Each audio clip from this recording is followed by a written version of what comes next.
அனைவருக்கும் வணக்கம். நான் உங்கள் 5ஆம் தலைமுறை ஜோதிடர் ராம்குமார் ராஜேந்திரன்.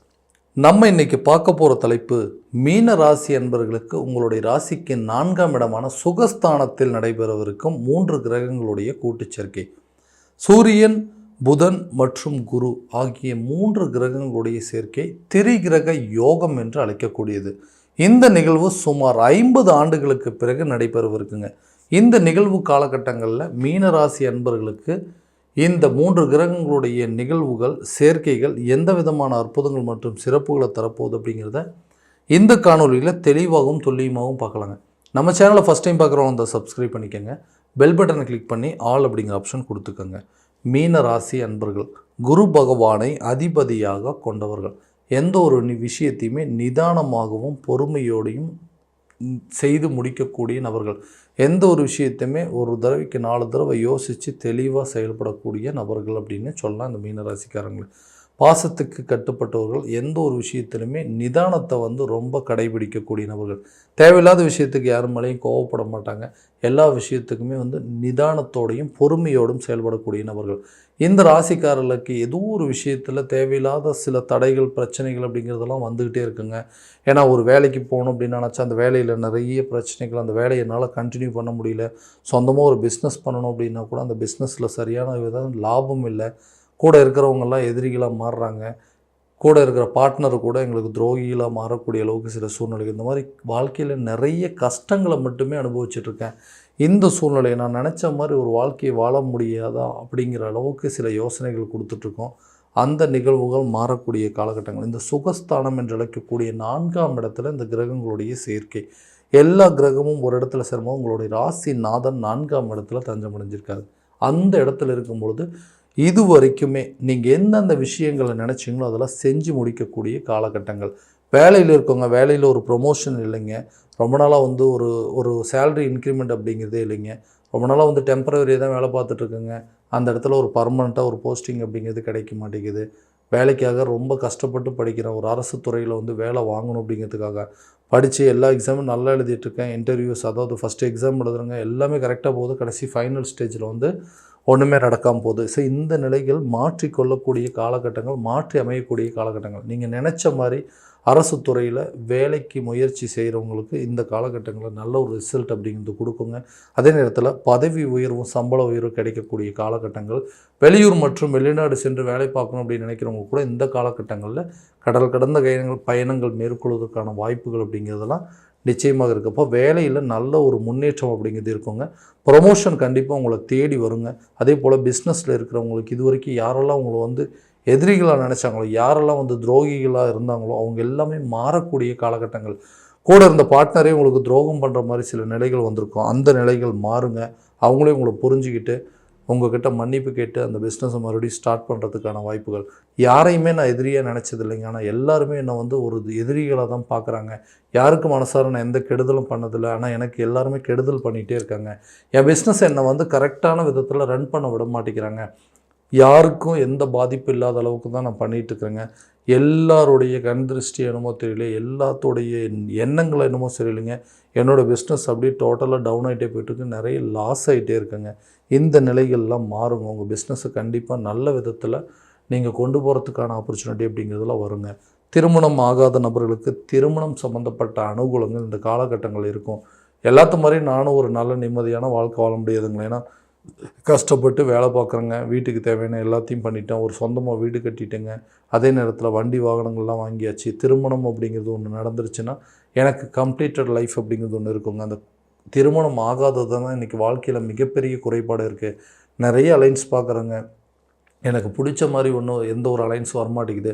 அப்படி வர்றதெல்லாம் பார்த்திங்கன்னா ஏதாவது சில தோஷங்கள் உள்ளதோ இல்லை தோஷம் இல்லாததோ மாற்றி மேட்சஸ் ஆகுது. ஸோ ஒரு கட்டத்தில் ஓகே இதுதான் நமக்கு அமையுமோ, இல்லை நமக்கு திருமணம் அப்படிங்கிறது ஒன்று நடக்காமல் போயிடுமோ அப்படிங்கிற அளவுக்குலாம் யோசிக்கிற மாதிரி நிலைகள் வந்திருக்கு. எனக்குன்னு ஒரு மன வாழ்க்கை அமையாதான்னு யோசிச்சிங்கன்னா கட்டாயமாக திருமணம் சம்பந்தப்பட்ட அனுகூலங்கள் அப்படிங்கிறது ஏற்படும். சுகஸ்தானத்தில் நடைபெறக்கூடிய இந்த கிரகங்களுடைய சேர்க்கை கண்டிப்பாக உங்களுக்கு சுகபோக வாழ்க்கையை அனுபவிக்கக்கூடிய காலகட்டங்கள். திருமணம் சம்பந்தப்பட்ட யோகங்கள் யோகங்கள் அப்படிங்கிறது இருக்குங்க. ரொம்ப நாளாக குழந்தை பாக்கியம் இல்லாத நபர்களுக்கு கூட குழந்தை பாக்கியம் அப்படிங்கிறது ஏற்படுங்க. இந்த குழந்தை பாக்கியம்ங்கிறது மிகப்பெரிய குறையாக இருக்குதுங்க. மற்றவங்க நாங்கள் அமைதியாக இருந்தால் கூட எங்களை சுற்றி இருக்கிறவங்க ஏதாவது ஒரு விதத்தில் குத்தி காட்டிகிட்டே இருக்கிறாங்க. இவங்களை திருமணம் பண்ணதுனால தான் இன்றைக்கி இந்த பிரச்சனை நடந்திருக்கு, இவங்களுக்கு தான் அந்த குறைபாடு இருக்குதுன்னு சொல்லிட்டு மனைவி வாழப்போன இடத்துல அந்த இடத்துல யாராவது ஒரு சில குறைபாடுகள் சொல்கிறதோ, அல்லது கணவரை பார்த்து அந்த குடும்பத்தில் இருக்கிறவங்க உங்களுக்கு தான் ஏதோ குறை இருக்குதுன்னு சொல்லும்போதும், எதுக்கடா இந்த வாழ்க்கை வாழணும் அப்படிங்கிற அளவுக்குலாம் நினைப்புகள் வந்திருக்குது. ஒரு குழந்தை இருக்குங்க, ரெண்டாவதாக அடிஷ்னலாக இன்னொரு குழந்தை இருந்ததுன்னா ஒருத்தருக்கு ஒருத்தர் ஆதரவாக இருக்கும் அப்படின்னு சொல்லி அதுக்குண்டான முயற்சிகள் பண்ணும்போது இது காலத்தின் கட்டாயத்தில் சில தடைகள் அப்படிங்கிறது ஏற்படுதுங்க. அந்த தடைகள் அப்படிங்கிறது அகலுங்க. குடும்பத்தில் கூடிய சீக்கிரத்தில் ஒரு புதிய நபர்களுடைய சேர்க்கை அப்படிங்கிறது உண்டாகும். குழந்தை சம்மந்தப்பட்ட அனுகூலங்கள் நல்லா இருக்குங்க. கலைப்புகள் ஏற்பட்டிருந்தால் கூட அந்த தடைகள் அப்படிங்கிறது நீங்கும். மருத்துவ ரீதியாக நல்ல ஒரு முன்னேற்றம் அப்படிங்கிறது இருக்குங்க. இது வரைக்கும் நிலுவையில் இருந்த சில பிரச்சனைகள், இது வரைக்கும் கடனால் இருந்த சில பிரச்சனைகள், இந்த கடனால் தான் குடும்பத்தில் இன்றைக்கி இவ்வளோ பெரிய பாதிப்புகள். கடன் அப்படிங்கிற ஒரு விஷயம் இல்லைன்னா இன்றைக்கி எங்கள் குடும்பம் நல்லபடியாக இருந்திருக்கும், இன்றைக்கி ஆளுக்கு ஒரு திசையில் பிரிஞ்சு வாழ்ந்துருக்க மாட்டோம். இந்த கடனால் இன்றைக்கி எல்லாமே கணவன் ஒரு பக்கம், மனைவி ஒரு பக்கம், பெற்ற பிள்ளைகள் ஒரு பக்கம், ஆளுக்கு ஒரு திசையில் செதஞ்சிருக்கிறோங்க. யாருக்காக கடன் வாங்கணும்? தன்னுடைய குடும்பத்துக்காக தான் வாங்கணும், தனக்காக தான் வாங்கணும். ஆனால் அதையவே புரிஞ்சிக்கக்கூடிய நிலையில் இந்த குடும்பத்தில் உறுப்பினர்கள் யாருமே இல்லை. ஏன்னா இது நீங்கள் கடன் வாங்கினதுனால தான் இன்றைக்கி இவ்வளோ கஷ்டப்பட்டுருக்கோம். யாருக்கோ உதவி பண்ண போய் இன்றைக்கி அந்த உதவி செஞ்சு நீங்கள் உபத்திரத்தில் மாட்டிக்கிட்டீங்களே. அவங்க வாங்கி கொடுத்தவங்களாம் இன்றைக்கி நல்லா தான் இருக்காங்க. ஆனால் அதாவது கடன் வாங்கினவங்க கூட நல்லா இருக்காங்க. வாங்கி கொடுக்க போய் இன்றைக்கி நீங்கள் சிரமத்தில் மாட்டிகிட்டு இருக்கீங்க. அவங்க கடனுக்கு நீங்கள் வட்டி கட்டக்கூடிய நிலைக்கு வந்துருச்சு. இந்த பிரச்சனைகளாக தீராதா? உங்களுக்கு வர வேண்டிய தொகைகள் அல்லது உங்கள் சொத்துக்களை விற்று அது மூலமாக வர தொகைகள் எடுத்து இந்த கடனை எப்படியாவது அடைச்சிட்டு இந்த பிரச்சனையிலேருந்து வெளியே போகணும்னு சொல்லி நிறைய முயற்சிகள் பண்ணுறோம். அந்த முயற்சிகளுக்கு உண்டான தடைகள் அகலுங்க. கடனை அடைச்சிட்டு சுகமான ஒரு நிம்மதியான வாழ்க்கையை வாழக்கூடிய ஒரு காலகட்டமாக இருக்க போது உங்களுக்கு தேவையான சொத்துக்களை வாங்கிறதுக்கான முயற்சிகள் இந்த நேரத்தில் ஈடாகுங்க. அதே நேரத்தில் கட்டிடம் கட்டுவதற்கான யோகம், வண்டி வாகனங்கள் வாங்குவதற்கான யோகம், வீடு கட்டுறதுக்கான அமைப்புகள் எல்லாமே இந்த நேரத்தில் இருக்கும். எது எல்லாத்தையும் இழந்தீங்களோ, எந்த நிம்மதி இழந்தீங்க, எந்த சந்தோஷத்தை இழந்தீங்க, எந்தெந்த விஷயத்தில் நீங்கள் சிரமப்பட்டீங்களோ அந்த நிலைகள் உங்களுக்கு படிப்படியாக மாறுங்க. கணவன் மனைவிக்கிடையே இருக்கக்கூடிய பிரிவினைகள், அந்த ஒற்றுமை அப்படிங்கிறது மேலும் இது வரைக்கும் சண்டை போட்டுட்டு எதுக்காக பிரிஞ்சுன்னு தெரியாத நிறைய பேர் பிரிஞ்சு வாழக்கூடிய நிலை.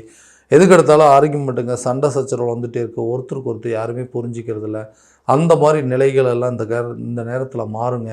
கணவன் மனைவிக்கிடையே நல்ல ஒரு ஒற்றுமை, குழந்தைகளோட ஆரோக்கியத்தில் நல்ல ஒரு முன்னேற்றம் இருக்கும். எல்லாருமே ஒரே இடத்துல வாழக்கூடிய ஒரு சூழ்நிலைகள், இருக்கக்கூடிய பிரச்சனையை படிப்படியாக கொஞ்சம் கொஞ்சமாக குறைப்பீங்க. ஏன்னா எல்லாமே நமக்கு தேவையான வண்டி வாகனங்கள் வாங்குவதற்கான யோகம், வீடு கட்டுவதற்கான யோகம், கட்டடம் கட்டுறதுக்கான வாய்ப்புகள், சொத்து பத்துக்களுக்கு உண்டான சேர்க்கைகள், பூர்வீக சொத்துக்கள் இருக்கக்கூடிய பிரச்சனைகள் இது எல்லாமே கொஞ்சம் கொஞ்சமாக உங்களுக்கு தீருங்க. கடனை கண்டிப்பாக அடைப்பீங்க. அதே நேரத்தில் பிரிந்த தம்பதியினர்கள் ஒன்று சேருவாங்க. காதல் சம்மந்தப்பட்ட விவகாரத்தில் இருக்கிறவங்களுக்கு கூட திருமண லெவலுக்கு கொண்டு போகிறதுக்கான வாய்ப்புகள் இருக்குதுங்க. பிடிச்ச பொண்ணுக்கிட்ட தனக்கு பிடிச்ச ஒரு விஷயத்தை கூட சொல்ல முடியாத நிலையில் இருந்தவங்க கூட தனக்குன்னு ஒரு சில தைரியத்தை உருவாக்கிட்டு தன்னுடைய விருப்பத்தை சொல்லி அதை திருமண லெவலுக்கு கொண்டு போகிறதுக்கான வாய்ப்புகள் கூட இந்த காலகட்டங்களில் கண்டிப்பாக நடக்குங்க. கடன் பிரச்சனைகள் அப்படிங்கிறது தீருங்க. கரெக்டான இடத்துல உங்களுக்கு வேலை கிடைக்கும், கரெக்டான நேரத்தில் கிடைக்கும். பிஸ்னஸில் நல்ல ஒரு ப்ராஃபிட் அப்படிங்கிறது இருக்கும்.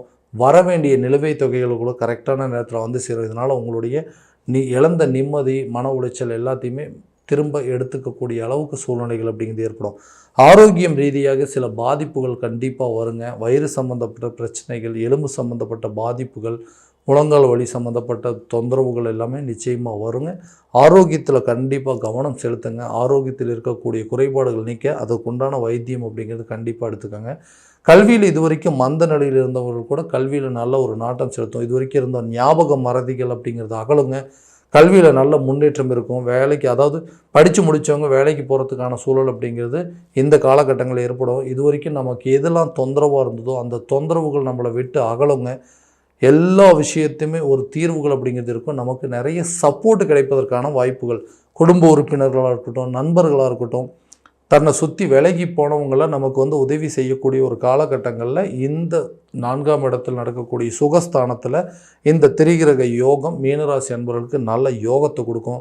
கல்வி சம்பந்தப்பட்ட முன்னேற்றங்கள், அரசியல் ரீதியாக சில துறை ரீதியாகவும் பொறுப்புகள் கிடைப்பதற்கான வாய்ப்பு, வேலை செய்கிற இடத்துல ப்ரொமோஷனுங்க. அதே நேரத்தில் பிஸ்னஸில் உங்களுக்கு அடிஷ்னலாக இன்னொரு பிஸ்னஸ் ஸ்டார்ட் பண்ணுற அளவுக்கு சில யோகத்தை கொடுக்கக்கூடிய காலகட்டங்களில் தான் இந்த 3 கிரகங்களுடைய சேர்க்கை காலகட்டங்களில். ஸோ இதெல்லாம் கோச்சார ரீதியான பலன்கள் மட்டும்தாங்க. இந்த பலன்கள் உங்களுக்கு நடக்குமா அப்படின்னா உங்களுடைய சுய ஜாதகத்தை முழுமையாக தெரிஞ்சுக்கிட்டு அதற்குண்டானபடி முயற்சிகள் எடுக்கும்போது வாழ்க்கையில் நல்ல ஒரு வெற்றி பலன் அப்படிங்கிறது உங்களுக்கு கட்டாயமாக கிடைக்குங்க. ஸோ உங்களுடைய ஜாதகத்தை எங்கிட்ட பார்க்கணும்னு விருப்பப்பட்டீங்கன்னா கீழே தெரியிற நம்பருக்கு காண்டாக்ட் பண்ணி அப்பாயின்மெண்ட் ஃபிக்ஸ் பண்ணிக்கோங்க.